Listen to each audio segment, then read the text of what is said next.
I will give you a piece of my biography. I first encountered the Brotherhood of Light when I was 17. I had a dream where I was in this dark passageway, and these Egyptian images, I could not tell from the dream if I was moving by them or if they were moving by me. And although I had worked with cards for about 4 years prior to that, upon that dream, I started talking about it with a coworker. I had a crafts cooperative at that time in Santa Monica, and one of my colleagues who sold in the store, when I started describing the dream to her, she just sort of rolled her eyes and pulled out of her purse, handmade purse, was a crafts cooperative, and pulled out a deck of the Brotherhood of Light Egyptian Tarot. She handed it to me, and I had never seen anything like this before, except in the dream from the night before. And I started pulling through and separating out the major arcana. And she sort of looked at them and looked at me and said, well, you know, I'm thinking I better take you with me. And so that next week, she took me downtown LA to the Brotherhood of Light classroom, where I got to sit with a bunch of blue-haired old ladies and men and sort of listen to the conversation that was going on. I didn't have much of a clue, really, at that time what they were talking about, but because the dream had left me with such an impact, I picked up the cards, the Sacred Tarot, a few other books, and within a month, I had turned 18, moved away from home, and again, we're talking 1973. So this was sort of the back to the land movement here in the U.S., and I moved away and lived in a teepee in the woods for 2 years for my 18th and 19th year.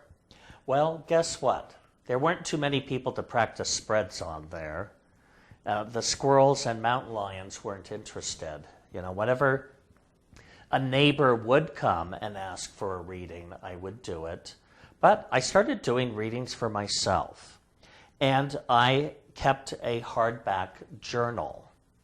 Now, if you look at the sample spreads I've given you in your handouts, they include key information, such as who the reading's for, what the date is, who gave the reading. Somewhere in here, there should also be a place for the question. You want to write that down. Yes, some of these have question. And then you basically write down what cards came up. You make note if they were in reverse, or you don't have to make note if they're right side up. You write down your comments on the cards or brief interpretation.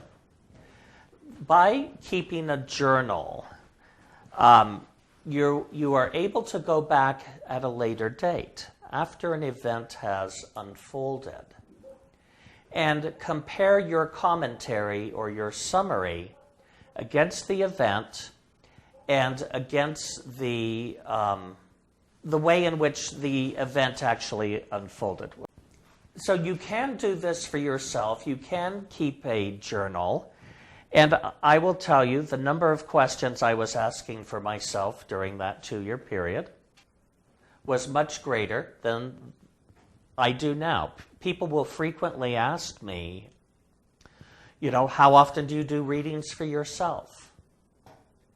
And, it may not be any more frequent now than 3 or 4 times a year. So, when you're first learning the cards, you might be doing readings for yourself 3 or 4 times a day. And again, it's one way to learn the cards. Even just sitting and going through the process, as we showed last week, of shuffling and cutting. is an important way just to get the process of energy moving into your cards. So tonight, before we actually start doing spreads, I wanted to approach the cards from a new perspective, just looking at the minors. I have laid out all 36 minors. And I want to show you that there's two ways in the Zane system, or the Brotherhood of Light system, that we go about getting information for the cards. One way is what Zane describes as being the exoteric, or the outer meaning of the card. And the outer meaning of the card is derived from number and from suit. So if we were to look at the numbered cards, we might want to look at the Ace of Scepters, Ace of Coins, Ace of Cups,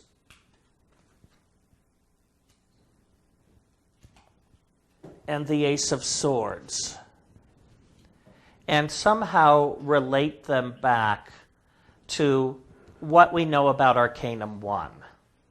We know Arcanum 1 is called the Magus, which means magician. It's known as the magician in other decks. Magicians can be both mental magicians as well as persons who conduct demonstration, which is making things manifest physically.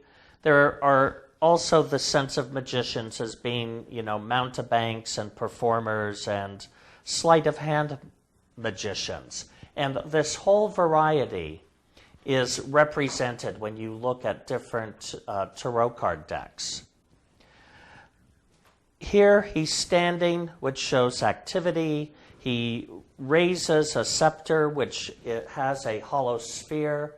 That represents receptivity. We know that there's a star moving towards that, which represents intelligence, whether it's his higher self or brethren of light from the inner planes that are approaching the receptive mind.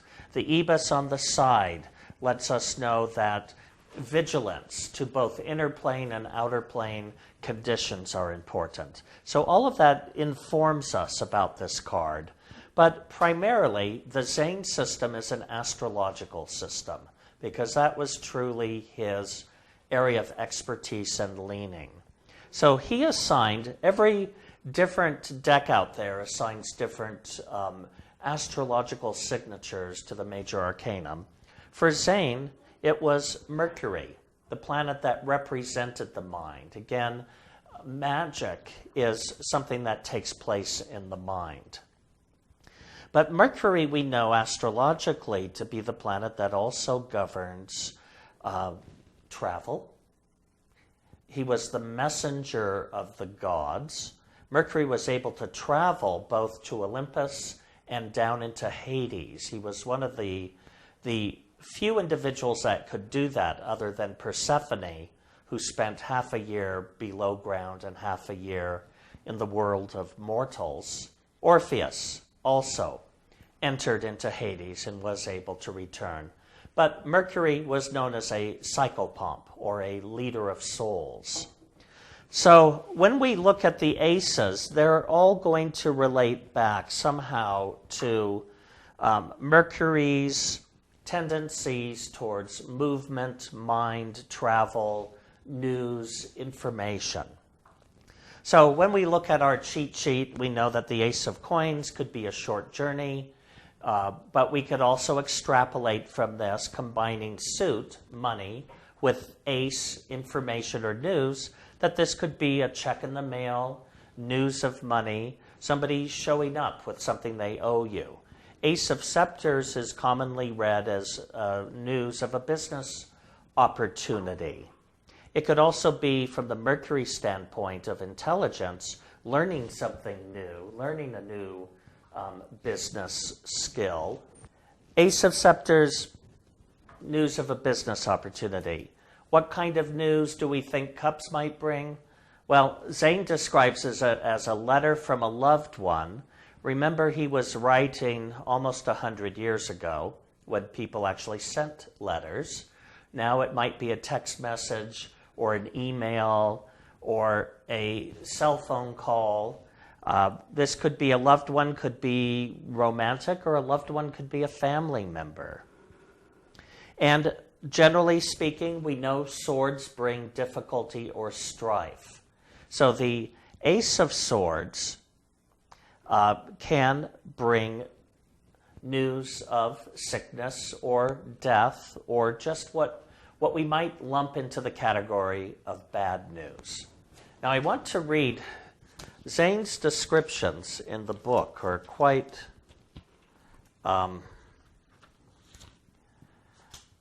complex unless you know what he's talking about. And he says here, when talking about the aces, and forgive me for reading, but these are short paragraphs. In astrology, Mercury is general significator of study, writing, correspondence, and travel, as we just discussed. As the aces correspond numerically to Mercury, in their more common divinatory significance, they relate to one of these things, according to the particular department of life signified by the suit: money, business, affection, strife. But in their application to higher planes, they reveal the influence of and can be interpreted by the first decanate of each zodiacal triplicity, starting, of course, with the movable signs. Do you all get that? No. Okay, I'm going to show you what that is. If you know what triplicities are, the triplicities are, as you can see the word tree or three in the beginning of it. Triplicities are basically groupings of three signs. And in our system, scepters correspond to fire. The movable signs are Aries, Cancer, Libra, and Capricorn. They form the four cardinal points in an astrological chart, or the four movable points.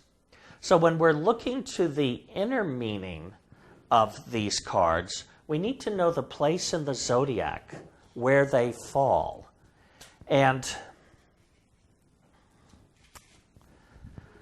I'm going to show you where that is. The first decanate is the first 10-degree section. In fire, in the fiery triplicity, movable sign is Aries.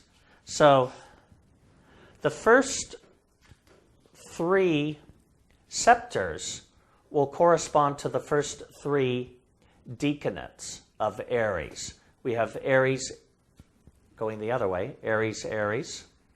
We have Leo, Aries, and we have Sagittarius, Aries, decanates. So one of the best ways to learn the inner meanings to the Brotherhood of Light Tarot, I consider Course 7, Spiritual Astrology, to actually be the companion book to the Tarot. It gives you all of the mythologies that are tied in with that. Or you can look, if you have Course 10.1, which is delineating the horoscope. The first couple of chapters in there gives a very wonderful brief synopsis on the decanates and their rulerships. So the inner meaning to the Ace of Scepters is activity. We can derive that by knowing it's the Aries, Aries decanate. And this constellation here, which looks like a triangle, is called Triangulum. So that gives us the inner meaning. And to be able to build up a wealth of vocabulary around that, you can read that chapter in Course 7. If we want to look at the next movable sign is Cancer, so the Ace of Cups is going to become the first decanate of the triplicity of water. And this card we can see is the Cancer-Cancer decanate. Very small constellation, because it is a very small constellation in the heavens, which is known as Canis Minor, the little dog. And the inner meaning to that card is moods. So we would apply, there are going to be specific times that we apply those meanings. The sign of Cancer will govern, again, it's the next movable sign, so it's going to govern Ace of Cups, Deuce of Cups, inner meaning, revelation, and the Three of Cups, research. And once you know the decanates, there's only 36 of them to memorize, along with the 12 signs of the zodiac. Piece of cake. You'll recognize that we're either looking at this huge constellation of Argo, one of the largest constellations in the heaven, a ship, the constellation of Hydra, or again, Canis Minor. So this is the sequencing with the minor arcanum, and it's so important to learn the inner and outer meanings. And it's hard to know what the truth is. There's folklore associated with tarot, and there's also a brilliant understanding of patterns. Zane interpreted the minor arcanums as representing the decanates. I'm more of the belief that Zane actually, because of his understanding of astrology, placed the decanates upon the system. But depending on whatever system you work with, it's the symbols that you work with that inform you and bring you information. So if we move to the next triplicity, being air, movable sign, we're looking at Libra. Ace of coins, Deuce of coins, and the Tray of coins. These are the three Libra decanates. The Ace of coins, constellation Serpens in the heavens. This is a very long serpent who comes up later, poking up between the legs of Ophiuchus. Deuce of coins is Draco, inner meaning independence. The Ace of coins, the inner meaning is policy. You can find it on your cheat sheet.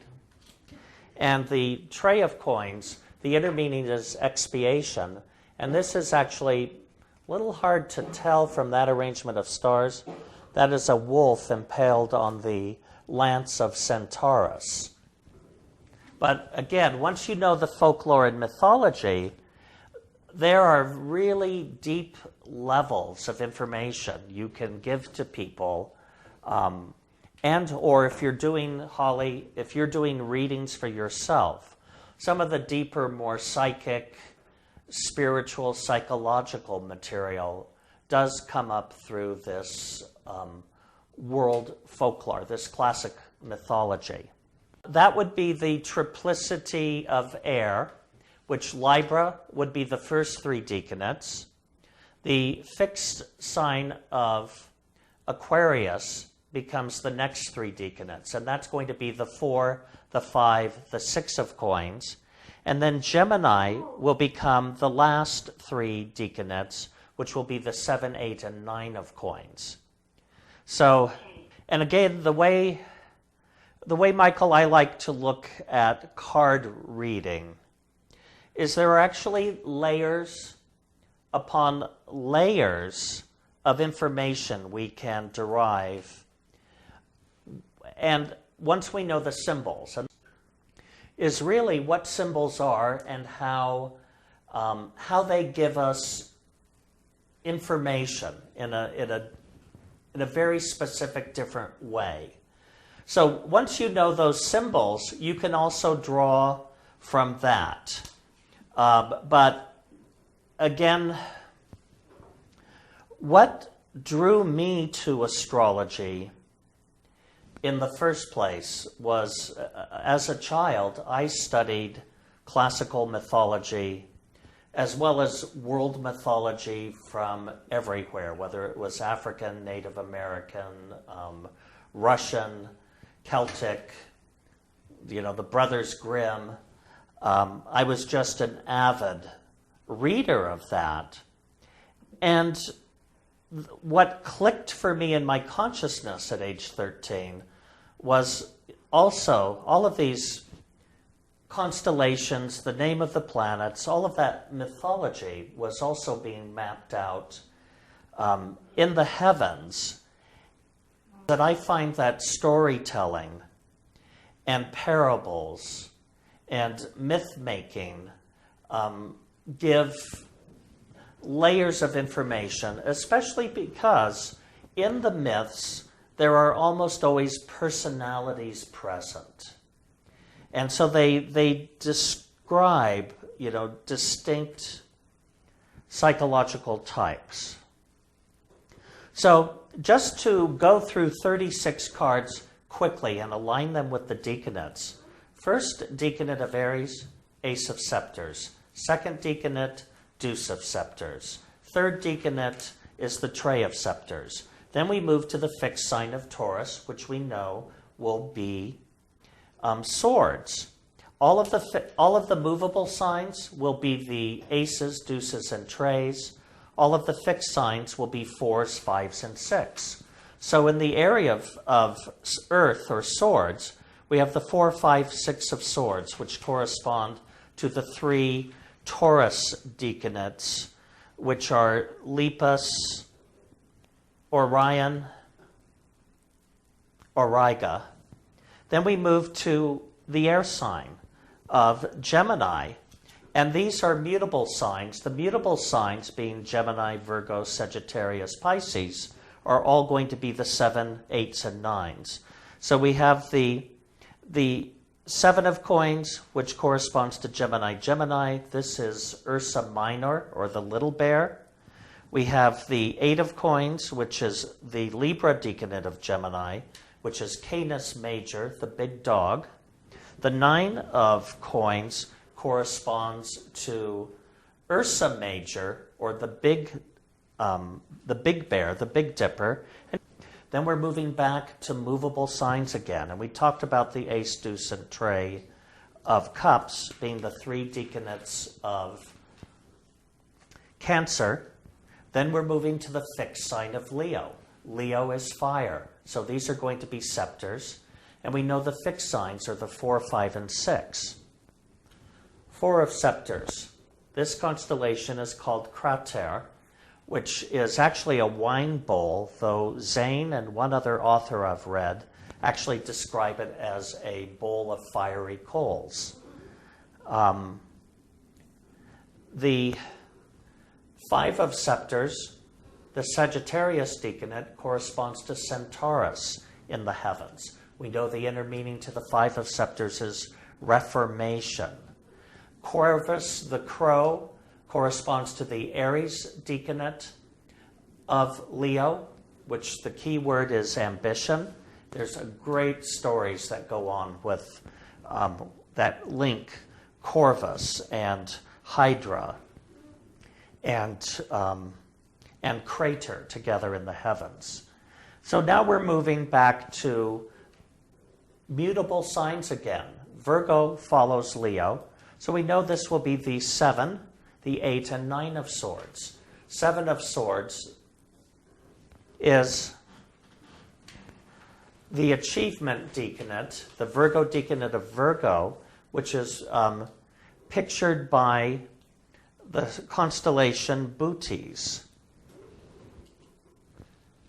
followed by 8 of scepters, the constellation Hercules, or experience. The 9 of scepters, which is the Taurus decanate of Virgo, is this circle, Corona Australis. I believe. Yes. Southern. The southern crown. Keyword is renunciation. You do this long enough, you'll remember all of the inner meanings. We did the ace, deuce, and trey of coins, which coins being air, 1, 2, and 3 are movable, Libra. Then we move to Scorpio, fixed sign, water. We know it'll be cups, and because it's fixed, it'll be the 4. The 4 of cups is the constellation in the heavens of Ophiuchus, which is the serpent bearer. The inner meaning for that is resourcefulness. 5 of cups is the constellation Ara, the altar in the heavens. The meaning for that, the esoteric meaning, is responsibility. 6 of cups is the other crown in the heavens, and this is Corona Borealis, the northern crown. Attainment. Sagittarius, mutable sign, fire, which means scepters. Mutable means the 7, 8, and 9. The 7 of scepters corresponds to the Sagittarius decanate of Sagittarius, pictured in the heavens by the constellation Lyra, which is a harp.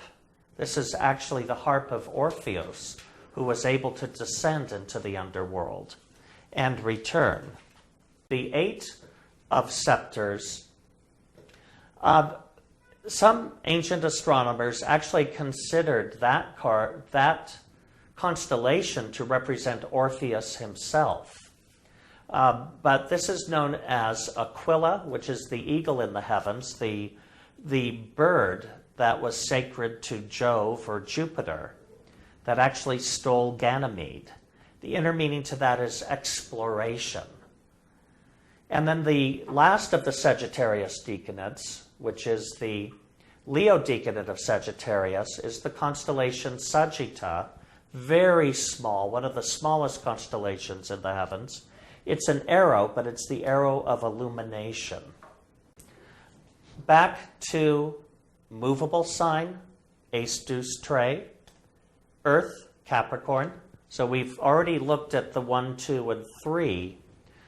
The ace of swords corresponds to the constellation Cygnus, swan in the heavens. And the inner meaning is organization. This is the Capricorn decanate of Capricorn. Delphinus, the dolphin in the heavens, is the deuce of swords, for which the inner meaning is martyrdom. And then the 3 of swords, Pisces Austrinus. So, Christopher, may I ask a question? You may. Or is there a symbol on the card that gives you a clue to that? Well, the symbol on the card is in the upper right-hand corner, where I have over time associated the myths with the decanates. I'm wondering the mark at the lower right-hand corner of all the cards. I'm not sure what that is. That's a sword on the 3 of swords. It's a coin on the 4 of coins. Oh, okay.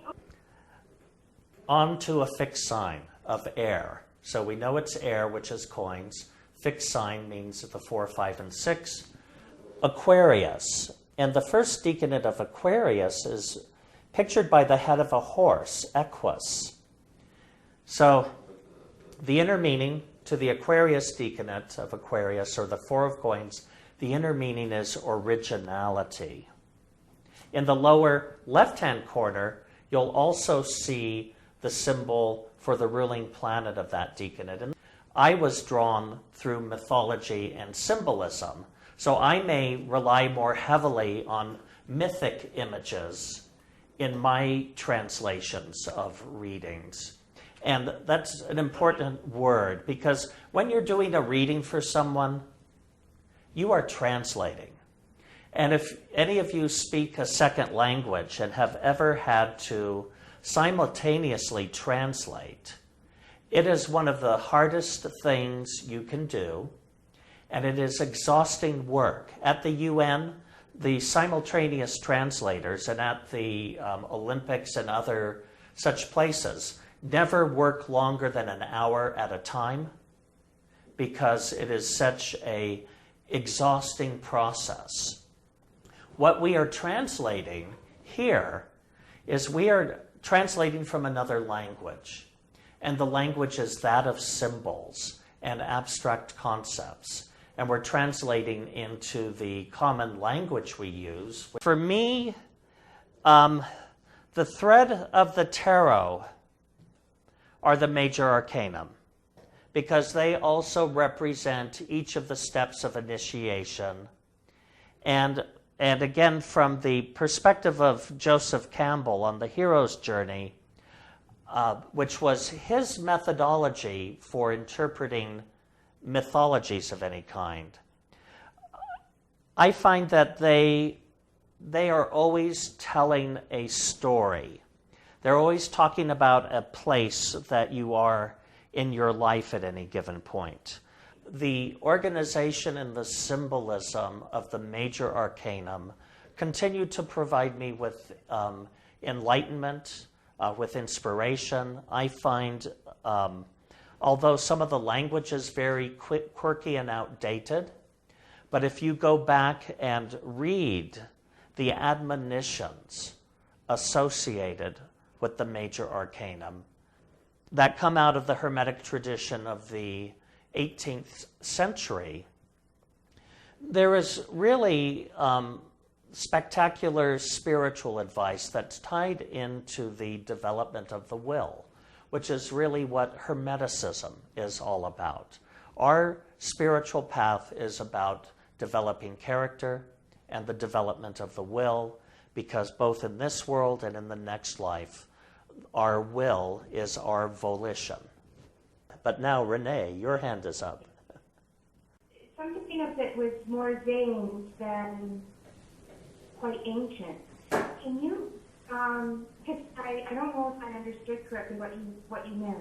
Well, what I meant is the only place in Tarot history where you see the deaconates associated with the minor arcanum of the Tarot is in Zane.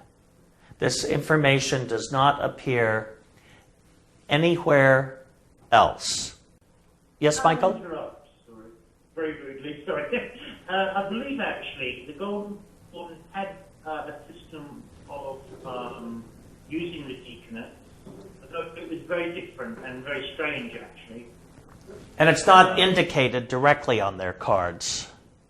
No, it isn't. No, it's they did have it, and I don't know where they got it from or how it came about.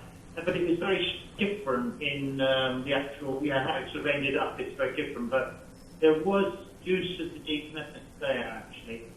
But that's the only other place I've seen that. Yeah.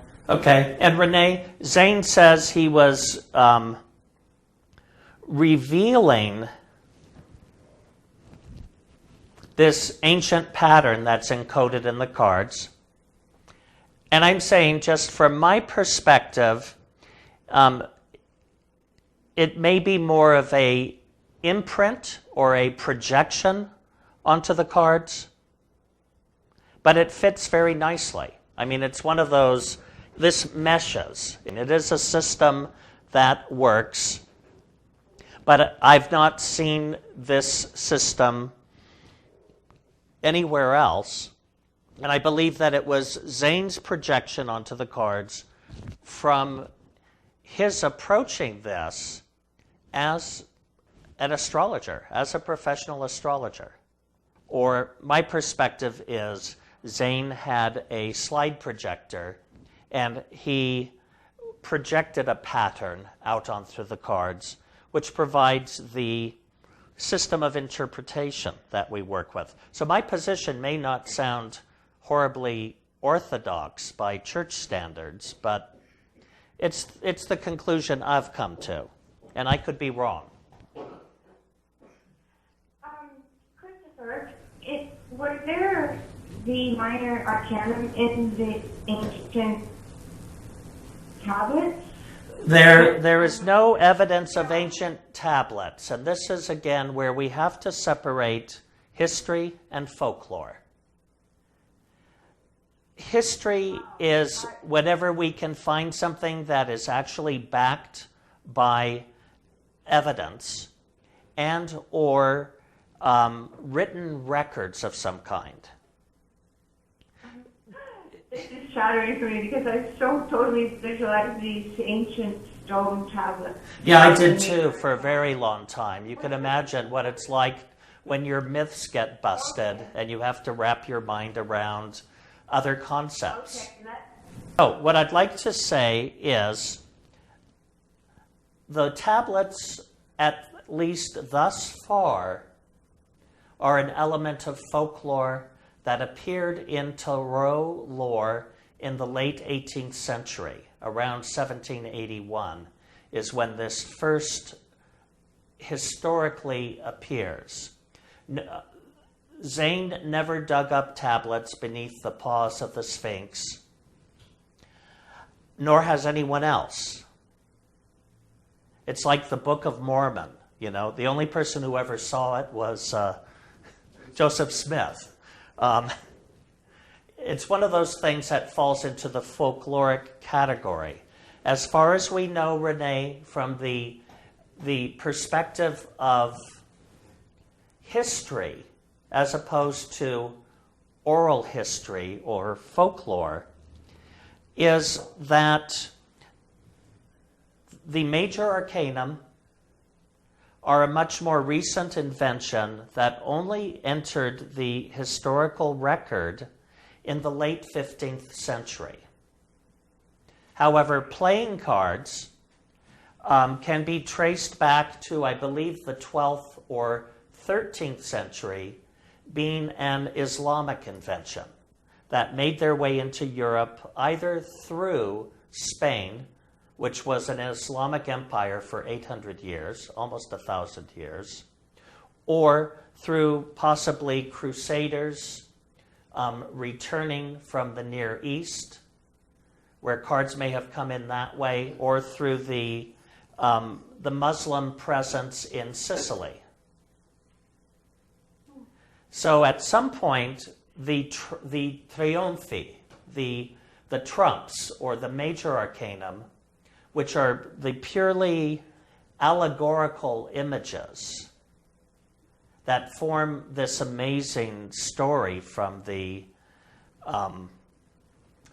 fool all the way to the world or the adept, were added at one point to the playing cards. That's what history tells us. And I think it's very important in any religious tradition to recognize what's orthodoxy and what can be supported by historic evidence. Zane says this was something that was all created together, came out of ancient Egypt, traveled across the world to all of the different colonies, and that it was a system encoded with stellar knowledge. I'm saying that this was two different systems that were married at one point in the late 15th century. An allegorical system, the major arcanum could truly be a hermetic device because allegory was very much in use prior to that. If you go look at the etchings of Albrecht Dürer or other artists from that period, you'll see themes like Fortuna coming up and Justitia and these other themes or allegories representing characteristics or qualities. The fact that they show up in the late medieval, early Renaissance period in Italy, which is also at the same time that they're starting to translate Hermetic text, makes me believe that, yes, the major arcanum are truly a Hermetic system of allegorical knowledge that's being passed along, that also became united to a system of playing cards. But in the matter of belief, one can certainly believe whatever they want. Now I want to get through the last three. The last three, movable, which means 7, 8, 9. Last sign of the zodiac is Pisces, which is going to be cups or water. These three cards together tell a story of the king and queen of Ethiopia, Cephus, Cassiopeia, and their daughter Andromeda. The 7 of Cups corresponds to Cephus, and the inner meaning is verity. Cephus sits with his foot on the pole star, which is the immovable object in the heavens, except that the pole star has moved over the millennium. The 8 of Cups is the constellation of Andromeda, or sacrifice. She was chained to a rock in the harbor to be eaten alive by the sea monster Cetus, who is the 6 of Swords. And lastly, the 9 of Cups, the wish card, but its inner meaning is vicissitudes or changeabilities, corresponds to the queen of Ethiopia, Cassiopeia, who was the very jealous mother of Andromeda. So that's the way we determine the inner meanings of the cards. And learn the deaconess, learn all of the levels of symbols. Whether this is something that actually came out of an ancient Egyptian temple, I can't prove that, but I can prove that it is a phenomenal set of symbols which, used in divination, can give endless insights to life's perplexities. And that tarot, it's a matter of whatever system you learn that system, and you learn that system well, and you become a good reader.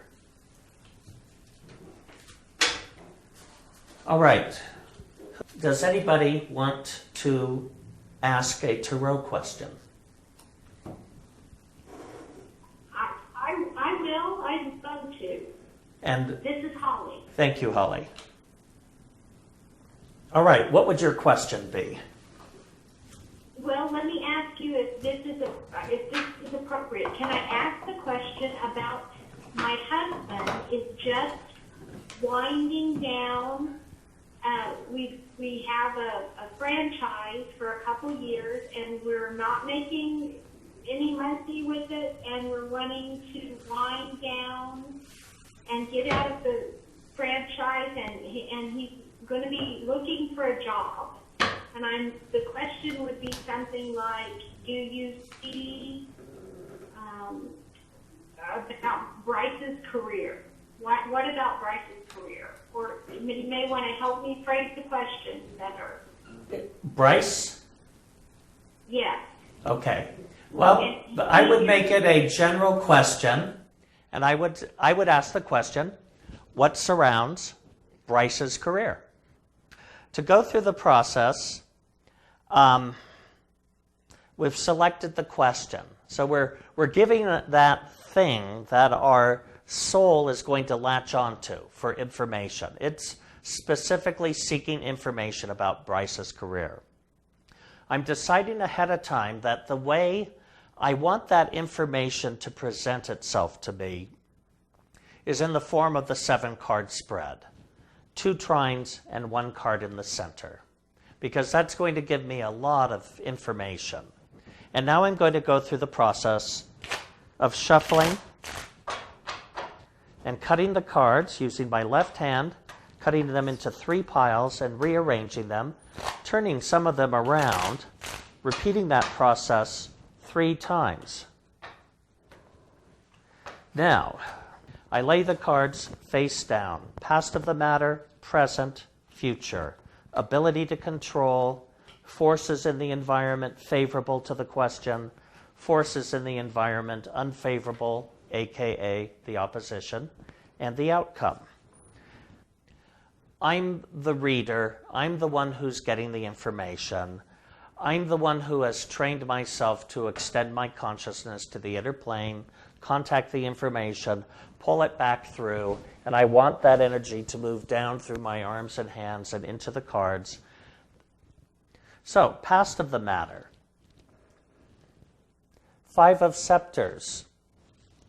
This implies good fortune in business, but from what you just described, he wants to get out of the franchise because he's had not so good fortune in business. But there may be something in that experience that has been very beneficial for Bryce. Whether this is learning to manage employees, whether it's, learning to do budgets and spreadsheets, even if he has not prospered in this particular franchise, my guess is he has somehow benefited personally and professionally through the experience. So something in there has been good for him. So yes, there's been a powerful molding business experience in there. But the inner meaning to this card is reformation. So Bryce has also been through this process of being in self-employed and in business.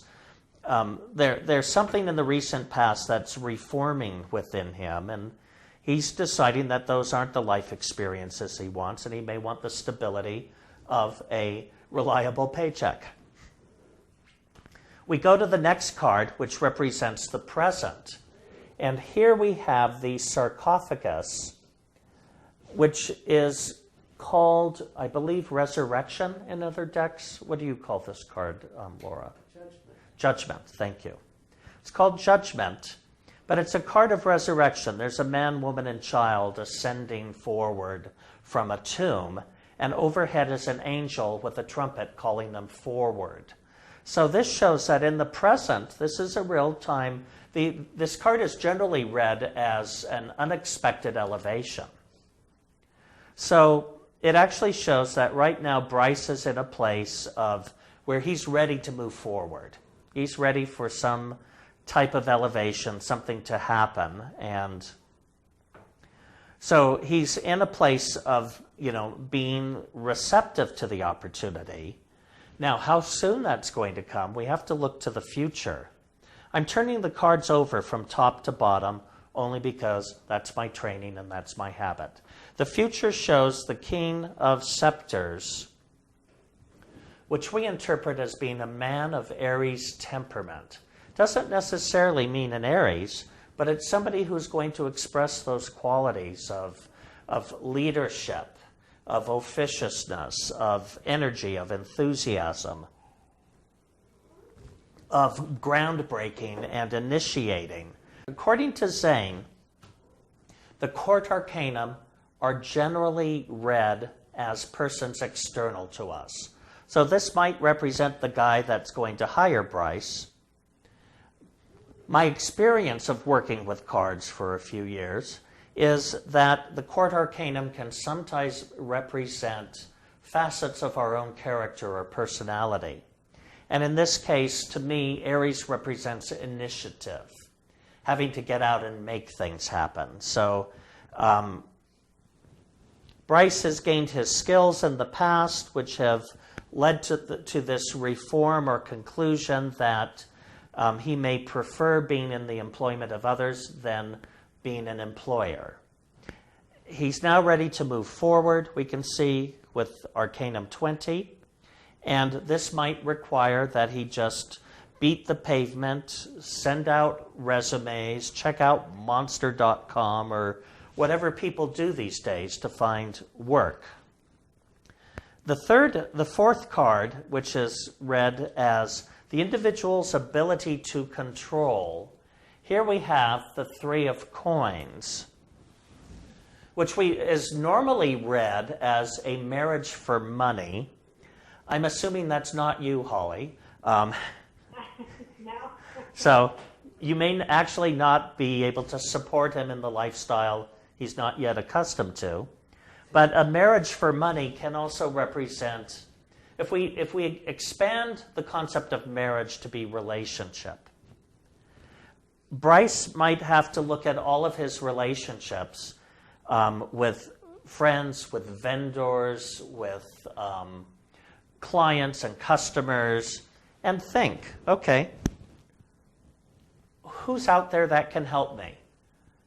Work generally comes to us through other people, and it's either because they like us and they want to see us prosper and be employed, or it's because they recognize we have a particular skill, talent, or ability. But nevertheless, this card also represents to me that Bryce has to be prepared to sell himself. So it may be a time of doing a personal inventory and really looking at what the skill set is that has been gained either through previous employment or through the years of running the franchise. And being prepared to sell that to other people to find that relationship where somebody's willing to exchange money for his talent, skills, services. Then we're going to look at the environment, which might give us clues about where he should be looking, or there may even be clues in terms of the type of work. So we turn this card over, and it's the Ace of Cups, which is a letter from a loved one. Chances are Bryce is not going to be writing love letters for other people, but he may have to search for an environment that he loves. He may not be the next Cyrano de Bergerac, but he may have to think about what is the type of environment he wants to be in. What type of franchise did you have? Was it food service or? No, digital marketing. Huh. Okay, well,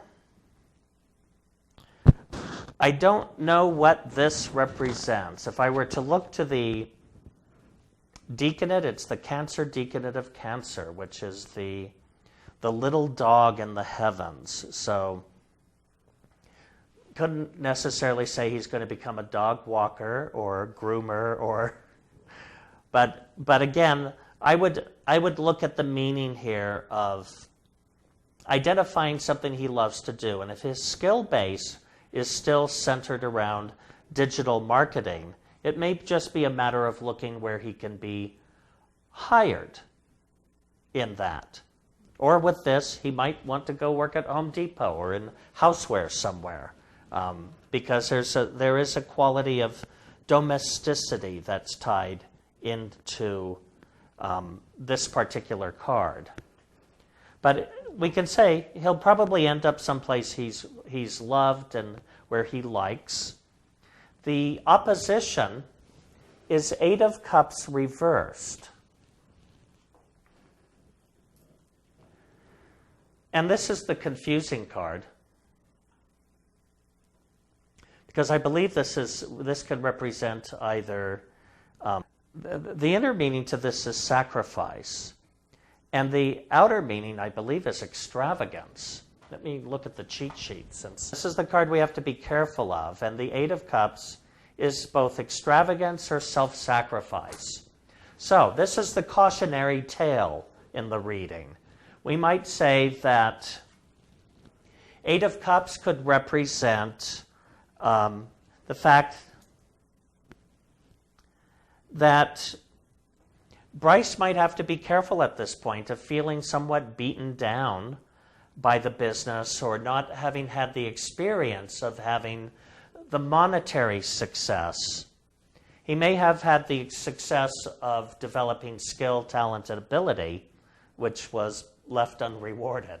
So, Christopher, could it represent a kind of a financial sacrifice that we had to take with the franchise? Yes, it might mean that you've got to figure out when to cut your losses, or that you've invested in something for which you may not be able to sell it to anyone. Exactly. It could be a white elephant, and they're not picking it up at the next garage sale. So that could be the sacrifice involved. And those things can affect you emotionally. And it's going to be really important that Bryce not fall into a ruminating pattern of having felt unsuccessful or having, gone into business and lost. Anybody who started a business in the last 7 years may have had a 50-50 chance of doing that.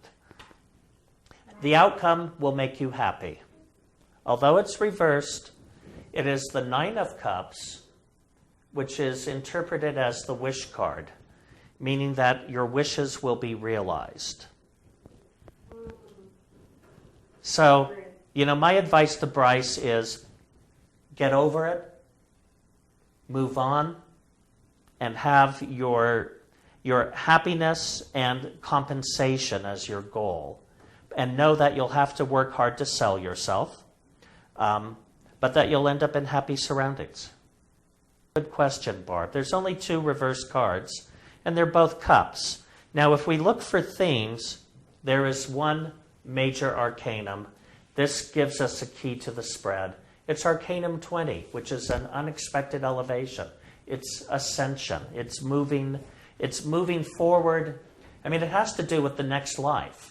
And although he's not necessarily planning to leave this worldly plane for something less corporeal, he is moving on to a new life in this life. So that card gives us a lot of information. Then everything else belongs to a suit. We have 2 scepters, 5 of scepters, King of scepters. That has to do with business and enterprise. And the question was about enterprise. And this shows having to take a enthusiastic approach towards new work. If we look at the most prominent suit, it's cups. This is a really emotional decision. And it's something that it may be long overdue, but because it is emotional and not wanting to accept defeat or to actually accept the economic and emotional loss of what's happened. Bryce may be coming to the conclusion to close this down, a year later than he otherwise might have. So it's not just about employment now for Bryce. It's also about his happiness and wanting to find a level of satisfaction in whatever he does. And that really has to be the guiding principle at this time. But not to leave out a salary, because we have the 3 of coins here. And he has to negotiate for what he's worth and to discover the relationships, who's willing to part with money for what he can do. It's a matter of finding them. So this is so strongly about finding something that is more emotionally rewarding than purely financially, even though we say that there's clearly a financial need at this point. If he looks for the other level of satisfaction, looks like the money can follow. So that's the way I would summarize the reading, going back and telling the story. That's great, Christopher. Thank you. This is Bryce. Hey, Bryce, you're welcome. These 2 cards could either represent entering into a collaborative relationship, or it could represent direct employment, because the Aries card tends to want to be the boss or supervisor or overseer. So it's definitely he's going to be connected to a very dynamic, authoritative man in some way, whether it's through direct employment or collaboration. Though, since he's just come out of being self-employed, chances are, in a reading, I wouldn't advise him back into that experience again, since the desire for change and the question was about, will he get employment? Because of the type of question that was asked and the outcome, I would say he's actually going into someone's employment rather than a collaboration. But all right, we've got 10 minutes. Anyone want to ask a yes or no question? Something we can do quickly.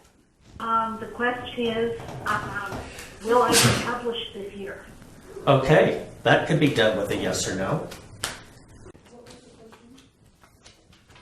Will she get published this year? 5 cards, yes or no, right to left. But in this spread, we turn them all over to get our answer, which is yes. Now for the lawn answer.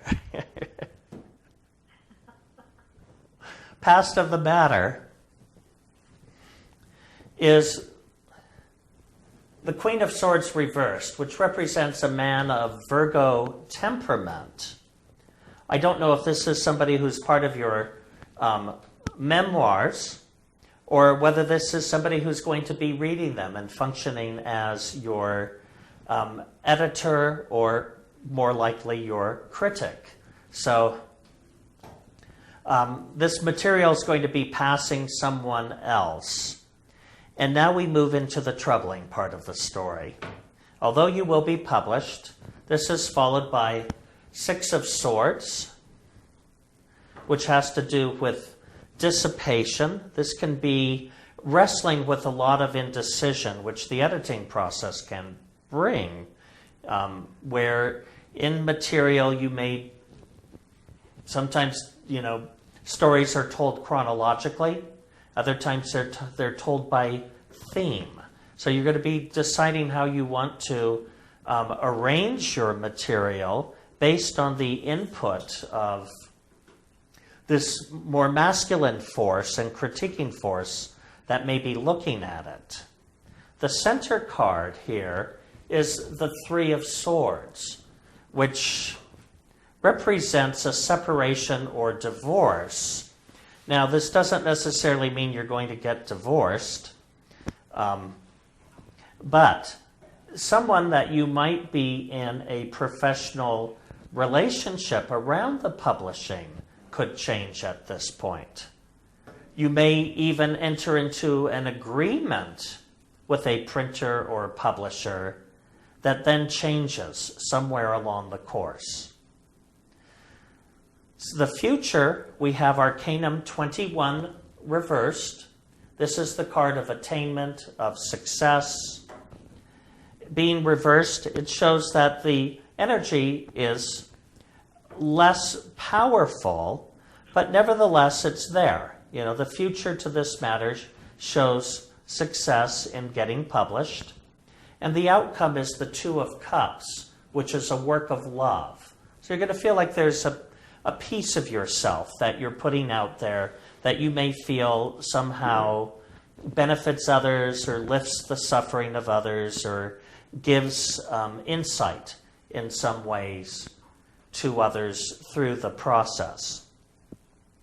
So if we go back and we count the cards, there are 2 cards reversed. There are 3 cards right side up. And the center card is right side up, which gives us 2 points. So it's telling us yes. The fact that, Alice Marie, that 3 out of 5 cards are swords, chances are you've come to realize this already, but it ain't going to be easy. So you may feel like every time you think you're close, there's something else you're rewriting or reorganizing the material. So it could seem like the deadline for this keeps getting extended a little further out in time. However, once it's done, it looks like it'll gain recognition and a degree of success. And you'll also have this great sense of satisfaction that there's something in here that benefits others. And that it being a work of love, it could feel like it's, it's truly the art piece that you've crafted. Question, Christopher. Yes. When you're doing a yes or no like this, when you're doing any spread, really, does the person's state of mind at the time of reading color the outcome? You know, it can. And I find that to be even more so when they're in my physical presence. Now, 17 years ago and prior to that, I probably used to do 75% of my clients in person and the other 25% by phone. Nowadays, I probably do 95% of my clients by phone or Skype and 5% or less in person. And yes, the emotional tone that the person is experiencing can color or impact the cards, or even the reader. I find it to be oftentimes more so when they are physically present with me, because there is just an aura that is projected outwards. And the other thing is, when you're reading at a distance, you have to decide whether you're tuning into the person or whether you're tuning into their lifeline, whether you're going to get the information from the inner plane or whether you're going to grab the information from the person. The thing is, inner plane information tends to be more accurate. Just picking up on information from a person, you could be just reading their mind or their current state of being.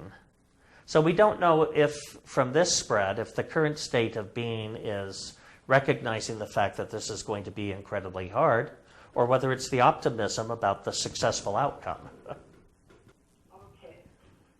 Thank you. So the rewrite may feel interminable to you at this point, but the good news is it will get done. Great. Thank you, Christopher. All right, everyone. It's been a pleasure having you here tonight. And next week, we'll talk about symbolism. And we'll really concentrate on the majors next week and their symbolism. And then we'll do some more spreads. So, yeah, it's been great having you here.